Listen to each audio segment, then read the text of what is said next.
Hi hello. இப்போ இந்த வீடியோவில் நம்ம என்ன பார்க்க போகிறோம்னா இஃப் கண்டிஷன்.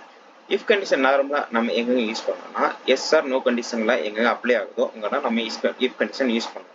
இப்போ ஃபார் எக்ஸாம்பிள் நம்மகிட்ட ஒரு சிம்பிள் டேட்டா இருக்குது, எம்ப்ளாயி டேட்டா இருக்குது, சேல் எம்ப்ளாயி வந்து எவ்வளோ சேல் பண்ணிக்கிறாங்க டேட்டா இருக்குது. ஒரு கம்பெனி வந்து நம்மக்கிட்ட கேட்குறாங்க, சார் இது வந்து நீங்கள் இன்சென்டிவ் எலிஜிபிலிட்டி இருக்கா இல்லையான்னு கேட்குறாங்க. ஓகே, நம்ம இந்த சிம்பிள் டேட்டா செட்டில் வந்து நம்ம பார்த்தாலே தெரியுது, இவர் வந்து 8,000க்கு பிலோ சேல் இருக்காரு.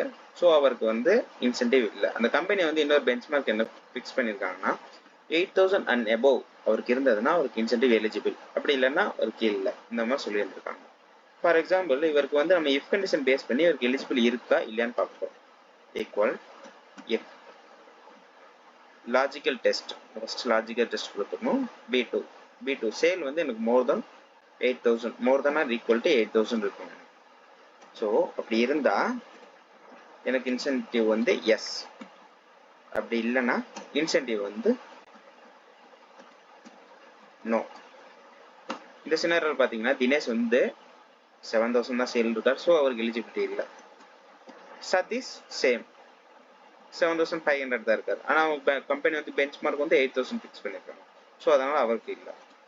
ஓகே, சரண் வந்து எக்ஸாக்ட்லி 8,000, அவங்க கம்பெனி என்ன சொல்லியிருக்காங்க 8,000 அண்ட் அபவ் இவருக்கு இருந்தால் அவருக்கு வந்து இன்சென்டிவ் எலிஜிபிள்னு சொல்லியிருக்காங்க. ஸோ சரண் வந்து 8,000 இங்கே இருக்காரு, ஸோ அவருக்கு எலிஜிபிள்.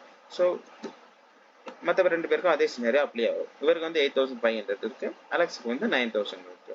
ஸோ உங்க இதில் வந்து பார்த்தீங்கன்னா இஃப் கண்டிஷன் பேஸ் பண்ணி இதில் 6 டேட்டா செட் இருக்குன்னா நம்ம ஈஸியாக பிடிச்சிட்டோம். For example 1000s 2,000s 3,000s அந்த மாதிரி டேட்டா இருக்கப்போ நம்ம இந்த மாதிரி ஃபார்முலா போட்டோம்னா ரொம்ப யூஸ் ஆகும்.